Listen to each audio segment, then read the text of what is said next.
Oggi non solo siamo riusciti a identificare, a sanzionare tutti i nemici che compongono questo sistema inquinante, oggi siamo riusciti ad occupare, a bloccare l'intero nucleo cittadino. È evidente la soddisfazione degli organizzatori per essere riusciti a schierare circa 2000 ragazzi, facendo sì che anche Vicenza aderisse al nuovo Global Strike for Future, la manifestazione nata dalla protesta pacifica della studentessa svedese Greta Thunberg contro lo scarso impegno della politica sui cambiamenti climatici. Dalla Malesia al Veneto, al Bangladesh, all'America, ci sta coinvolgendo tutti e noi come giovani siamo stanchi perché abbiamo ancora una lunga vita davanti. Non ci rimane altro che bloccare e invertire la rotta effettivamente.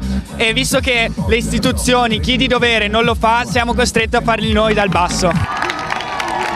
Siamo qui per manifestare pacificamente, infatti nessuno ha fatto male a nessuno e senza posizioni partitiche. Da tutta la provincia sono giunti gli studenti che si sono dati appuntamento in stazione alle 9 e dopo aver attraversato il centro storico sono giunti al centro direzionale dell'Enel, ritenuta simbolicamente corresponsabile dell'inquinamento da combustibili fossili.